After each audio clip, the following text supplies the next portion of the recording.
Hello മക്കളെ, nationalism in Europe എന്ന് പറഞ്ഞിട്ടുള്ള the rise of nationalism in Europe എന്ന് പറഞ്ഞ ചാപ്റ്ററിലെ ഏറ്റവും ഇമ്പോർട്ടൻ്റ് ആയിട്ട് ഇനി മക്കൾ നോക്കേണ്ട ഒരു ഭാഗമാണ് നെപ്പോളിയൻ്റെ ഒരു ഭാഗം. ചിലപ്പോൾ ചോദിക്കാനുള്ള ചാൻസ് ഉണ്ട്, എന്താണ് നെപ്പോളിയൻ, ഈ കോഡ് എന്താണെന്ന് ചോദിക്കാനുള്ള ചാൻസ് ഉണ്ട്.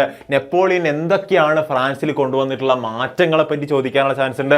അതുകൊണ്ട് ഏറ്റവും ഇമ്പോർട്ടൻ്റ് ആയിട്ടുള്ള വീഡിയോ ആണ്, മിസ്സാക്കരുത്. എന്താണ് മക്കളെ പറയുന്നത്? നെപ്പോളിയൻ്റെ ഫുൾ നെയിം എന്താ മക്കളെ? നമുക്കറിയാം, നെപ്പോളിയൻ ബോണപ്പാർട്ട് എന്നാണ്.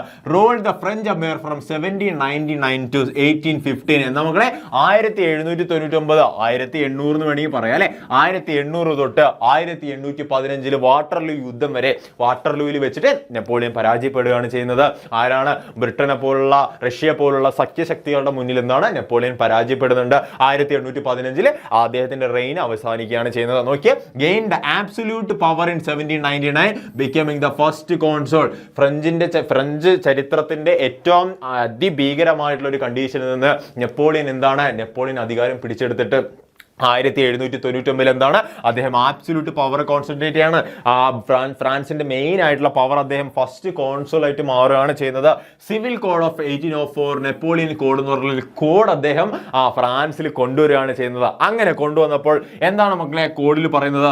ഇക്വാളിറ്റി ബിഫോർ ദ ലോ, എല്ലാവരും നിയമത്തിന് മുന്നിൽ തുല്യരാണ് എന്ന് പറയുകയാണ് ചെയ്യുന്നത്. Was established secured the property rights. എന്താ പറയുന്നത്? പ്രോപ്പർട്ടി റൈറ്റ്, സ്വത്തവകാശം എന്നത് അദ്ദേഹം സെക്യൂർ ചെയ്യാണ് ചെയ്തത്. പക്ഷേ അദ്ദേഹം അത് മാത്രമല്ല ചെയ്തത്, ഒപ്പം തന്നെ സിംപ്ലിഫൈഡ് അഡ്മിനിസ്ട്രേറ്റീവ് മെഷേഴ്സ്.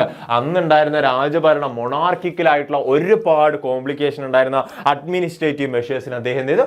സിമ്പിൾ ആക്കി മാറ്റുകയാണ് ചെയ്യുന്നത്. എല്ലാവർക്കും ഈക്വൽ ആയിട്ട് എല്ലാ നീതി നയങ്ങളും സെറ്റാക്കുക, എല്ലാ നീതി ന്യായങ്ങളും എല്ലാവർക്കും കിട്ടുക എന്നുള്ള രീതിയിൽ അദ്ദേഹം അഡ്മിനിസ്ട്രേറ്റീവ് മെഷേഴ്സിനെ സിംപ്ലിഫൈ ചെയ്തു. അതിനുശേഷം അബോളിഷ്ഡ് ഫ്യൂഡൽ സിസ്റ്റം. അന്നുണ്ടായിരുന്ന പ്രഭുക്കന്മാരായിട്ടുള്ള ആളുകൾ എന്തുണ്ട്, നമ്മൾ കണ്ടു നൊബിലിറ്റി എന്ന് കണ്ടു അല്ലെ, പ്രഭുക്കന്മാരുണ്ട്. അവരൊക്കെ എന്ത് ചെയ്തു? അവരുടെ കയ്യിൽ നിന്നൊക്കെ സിമ്പിൾ ആയിട്ട് ഫ്യൂഡൽ സിസ്റ്റം എന്നുള്ള സിസ്റ്റം എന്ത് ചെയ്തു? അദ്ദേഹം എടുത്തു കളയാണ് ചെയ്യുന്നത്. ഓക്കെ, ഫ്യൂഡൽ സിസ്റ്റം എന്നുള്ള സാധനം എടുത്തു കളഞ്ഞു. ഫ്രീഡ് പെസൻസ്, എന്താണ്? സാധാരണക്കാരായിട്ടുള്ള കർഷകരെ ഫ്രീ ചെയ്തു. എന്തിൽ നിന്ന്? നോക്കിയ മക്കളെ, സെർഫ്ഡം എന്ന് പറയൂലേ, കാലാകാലങ്ങളായിട്ട് ഒരു ഭൂമിയിൽ വർക്ക് ചെയ്ത് ഒരു ജന്മിക്ക് വേണ്ടി മാത്രം വർക്ക് ചെയ്യുന്ന ആളുകൾ എന്ത് ചെയ്തു?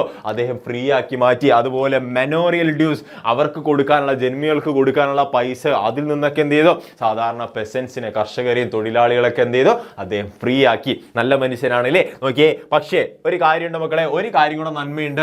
ട്രാൻസ്പോർട്ട് ആൻഡ് കമ്മ്യൂണിക്കേഷൻ സിസ്റ്റം അദ്ദേഹം കൂട്ടി. പക്ഷേ ഒരു ചെറിയൊരു പ്രശ്നമുണ്ട് അദ്ദേഹത്തിന്. എന്താണ് അദ്ദേഹം ചെയ്തതെന്താണ്? Napoleon took away political freedom, അതുപോലെ increased taxes, imposed censorship and forced people to join the French army. എന്താ പറയുന്നത്? Napoleon took away the political freedom, രാഷ്ട്രീയപരമായിട്ടുള്ള ആളുകളുടെ അവകാശങ്ങളെ എന്ത് ചെയ്തു? നെപ്പോളിയൻ എടുത്തു കളഞ്ഞു. അത്രയും നല്ല കാര്യങ്ങൾ ചെയ്തപ്പോൾ ഈ ഒരു മോശം കാര്യം ചെയ്തു. ഒപ്പം തന്നെ എന്താണ്? ഇൻക്രീസ്ഡ് ടാക്സസ്, അദ്ദേഹത്തിന് പിടിച്ചു നിൽക്കണമായിരുന്നു അല്ലേ.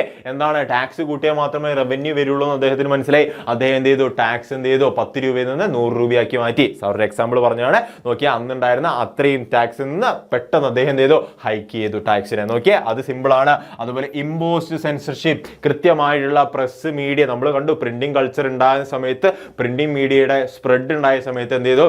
അദ്ദേഹം സെൻസർഷിപ്പ് ഏർപ്പെടുത്തി. എന്ന കാര്യങ്ങൾ, റെവല്യൂഷണറി ഐഡിയാസ് ഒക്കെ അദ്ദേഹം അടിച്ചമർത്തിക്കൊണ്ടിരുന്നു. ആളുകൾക്കിടയിൽ എത്തിപ്പെടാതിരിക്കാൻ വേണ്ടി അദ്ദേഹം മാക്സിമം സെൻസർഷിപ്പ് ഒക്കെ അവിടെ കൊണ്ടുവന്നു. അതിനുശേഷം and forced people to join the French army. അദ്ദേഹത്തിന്റെ ആർമി ഡെവലപ്പ് ചെയ്യാൻ വേണ്ടിയിട്ട് എല്ലാവരെയും, ഫ്രഞ്ച് പീപ്പിളിനെ എല്ലാവരെയും എന്ത് ചെയ്തു?